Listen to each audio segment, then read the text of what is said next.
यही वो उम्र है जिसमें फ्यूचर बन भी सकता है और बर्बाद भी हो सकता है। माँ 9 महीने बच्चों को कोख में रखकर सींचती है, पिता तमाम उम्र उसकी परवरिश खुशी खुशी करता है। पर मेरी अपनी बेटी को समझाने में मेरे पसीने निकल जाते हैं। आपके माँ बाप बूढ़े हो रहे हैं और ये समय फिर नहीं आएगा। माँ बाप तो फिर भी माफ कर देंगे, पर वो माफ नहीं करेगा। पिता होना इतना मुश्किल है। पिता के ऊपर किसी ने बहुत अच्छा लिखा है कि पिता रोटी है, कपड़ा है, मकान है। पिता नन्हे से परिंदे का बड़ा आसमान है। पिता है तो घर में प्रतिपल राग है। पिता से माँ की चूड़ी, बिंदी और सुहाग है। पिता है तो बच्चों के सारे सपने हैं। पिता है तो बाजार के सब खिलौने अपने हैं। नमस्कार दोस्तों, मैं सोनू शर्मा। आज बात उस इंसान की जो जीवन में शायद सबसे अधिक कुर्बानी देता है और जिसे जीवन में सबसे कम क्रेडिट नसीब होता है, पिता। आखिर कौन है पिता? पिता वो है जो नौकरी पर जाता तो जवान है पर लौटता बूढ़ा होकर है। एक बाप अपनी पूरी जिंदगी अपने बच्चों के सपने पूरे करने और घर को ठीक से चलाने में निकाल देता है। उसके जेब में पैसे हों न हों, पर दिल में हौसला जरूर होता है।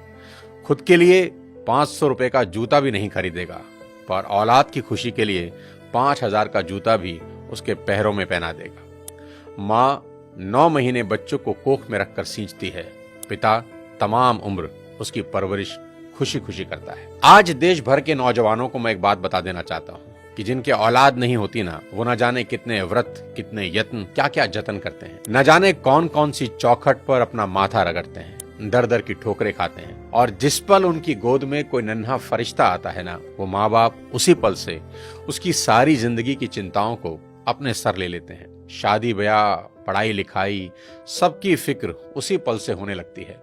माँ बाप थोड़ा थोड़ा पैसा बचा के बेटियों के लिए एक एक गहना बनाना शुरू करते हैं ताकि उसकी शादी में काम आ सके। एक बाप अपने जीवन भर के प्रोविडेंट फंड का तमाम पैसा एक झटके में हंसते हंसते अपने बच्चों को दे देता है।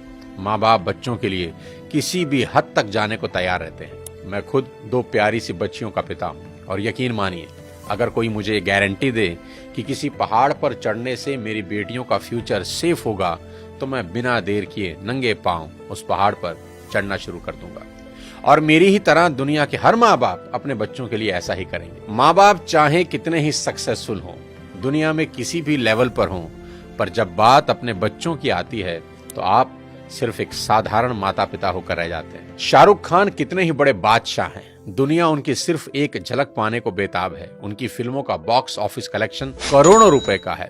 वो जिस रोड से गुजर जाएं सड़कें जाम हो जाती हैं। उनकी सिर्फ एक झलक पाने को उनके घर मन्नत के आगे लोगों का सैलाब लगा रहता है। ऐसा स्टारडम किसी किसी विरले को नसीब होता है। पर जब नारकोटिक्स डिपार्टमेंट उनके बेटे को अरेस्ट करता है तो वही सुपरस्टार शाहरुख खान तमाम रिसोर्सेज होते हुए भी समीर वानखेड़े के सामने हाथ जोड़े नजर आते हैं। उनके फोन की चैट लीक हुई जिसमें वो बहुत भावुक होकर समीर वानखेड़े से रिक्वेस्ट कर रहे हैं कि आप मेरे बेटे को छोड़ दें। दुनिया का सबसे बड़ा सुपरस्टार जिसे दुनिया झुका ना सकी, औलाद के 2 आंसुओं ने उसे तोड़ कर रख दिया। पिता होना इतना मुश्किल है। राजा दशरथ बहुत पराक्रमी राजा थे। उनके पराक्रम का डंका तीनों लोकों में बजता था। जब देव और दानवों के बीच युद्ध हुआ तो खुद भगवान इंद्र राजा दशरथ से मदद मांगने आए। दानवों की सेना जिस राजा दशरथ के नाम से कांपती थी, उन्हीं राजा दशरथ ने अपने पुत्र राम के बिछड़ते ही अपने प्राण त्याग दिए। इतने पराक्रमी राजा भी पुत्र मोह से ऊपर ना उठ सके। पिता होना इतना मुश्किल होता है। महाराजा दशरथ हो या शाहरुख खान और ना जाने कितने ही लोग, पूरी दुनिया के सामने कुछ और होते हैं, पर बात जब अपनी औलाद की आती है तो सबकी पर्सनैलिटी के अलग एंगल देखने को मिलते हैं। माँ बाप होना इतना मुश्किल है। सिर्फ पिता ही नहीं, माँ का कर्ज तो मरकर भी नहीं उतारा जा सकता। बच्चे का मलमूत्र माँ बाप के अलावा कौन साफ कर सकता है, और ऐसा वो खुशी खुशी करते हैं। इसलिए शायद भगवान ने माँ बाप की पूजा खुद से भी पहले बताई है। बच्चा बीमार होता है तो नींद माँ को नहीं आती। माँ बड़ी अद्भुत है। वो बच्चे के रोने के अंदाज से समझ आती है कि भूखा है या पेट में दर्द हो रहा है, क्योंकि बोल के तो बच्चा समझा नहीं सकता। प्रसव पीड़ा इस दुनिया के सबसे बड़े दर्द में है, जिसे हर माँ खुशी खुशी सहन करती है ताकि एक नवीन जीवन धरा पर आ सके। कहते हैं कि 20 हड्डियों के एक साथ टूटने के बराबर जितना दर्द होता है ना, उतना ही दर्द एक माँ को होता है एक बच्चे को जन्म देते हुए। याद रखना, इस दुनिया में सिर्फ एक रिश्ता बिना स्वार्थ के होता है, और वो होता है माँ बाप का अपने बच्चों के साथ। उनको बच्चों में सिर्फ इतना ही इंटरेस्ट होता है कि उनके बच्चे कामयाब बने, नेक बने। इसके अलावा उनका कोई सेल्फ इंटरेस्ट कभी नहीं होता। मेरे को यही लगता है कि माँ बाप आपके पैशन के अगेंस्ट नहीं है, ठीक है? वो बस आपको गरीब नहीं देखना चाहते। आज के इस वीडियो में बात करना चाहता हूं आज की जनरेशन से और उनके अपने माँ बाप से रिश्तों के बारे में। सबसे पहले मैं ये एक्सेप्ट करना चाहता हूं कि आज की जनरेशन हर लिहाज से पिछली सभी जनरेशन से बेस्ट है, क्योंकि जितना एक्सपोजर इनको मिला है उतना कभी किसी जनरेशन को नसीब ही नहीं हुआ। मैंने मोबाइल फोन का इस्तेमाल करना शुरू किया जब मैं 21 साल का था। मेरी छोटी बेटी ने फोन और लैपटॉप का इस्तेमाल शुरू किया जब वो 6 साल की थी। जितना टैलेंट आजकल के बच्चों और युवाओं में देखने को मिलता है, इतना टैलेंट पहले कभी नहीं था। और मैं ये सिर्फ आपका दिल रखने के लिए नहीं कह रहा, मैं दिल से इस बात को फील करता हूँ। आज के इस दौर में 98 to 100% मार्क्स कई स्टूडेंट आराम से ले आते हैं, और अगर कोई 98% और 100% मार्क्स ला रहा है तो किसी को कोई हैरानी नहीं होती। और हमारे दौर में सब सब्जेक्ट के मिलाकर भी कई बच्चों के 100 पूरे नहीं हो रहे थे। तो ये बात तो बिल्कुल तय है कि आज की पीढ़ी में टैलेंट की कोई कमी नहीं है। लेकिन कहानी में ट्विस्ट कब आता है जानते हैं? जब बच्चे 14 से 20 साल की उम्र में होते हैं। अब इनके हार्मोन्स जम करने लगते हैं, और इसका सबसे गंभीर असर ये होता है कि ये हार्मोन्स बच्चों को पेरेंट्स से दूर कर देते हैं, क्योंकि इस उम्र में बच्चों को चाहिए आजादी, और माँ बाप वो आजादी देते नहीं, क्योंकि वो जानते हैं इस तरह की आजादी के लिए ये उम्र सही नहीं है। तो पेरेंट्स रोकते हैं, समझाते हैं, उनको पता है ये उम्र फिसलने वाली है। यही वो उम्र है जिसमें फ्यूचर बन भी सकता है और बर्बाद भी हो सकता है। अब यहां बच्चों को लगता है कि यही दो लोग मेरे दुश्मन हैं। यहां बच्चे अब माँ बाप से झूठ बोलना शुरू कर देते हैं, चीजें छुपाना शुरू कर देते हैं। बच्चों को अब दोस्तों के साथ रहने में ज्यादा मजा आने लगता है। अपने ही माँ बाप अब दुश्मन दिखाई पड़ने लगते हैं। अगर किसी बात पर माँ बाप डांट दें तो आजकल के बच्चों का एक फेवरेट डायलॉग है, आवर पेरेंट्स आर आउटडेटेड। पापा आप सठिया गए हो। और अगर बच्चे ऐसा कर रहे हैं तो मुझे इसमें कोई हैरानी की बात नजर नहीं आती। ये नेचुरल है, सभी करते हैं। 25-30 साल पहले हम भी यही करते थे, और आज के कोई 25-30 साल के बाद इनके बच्चे भी ठीक इसी इंटेंसिटी से ऐसा ही करेंगे। ये साइकिल चलता रहेगा। अरे आपको दिक्कत क्या है हमसे? कम से कम हम कोशिश तो कर रहे हैं ना।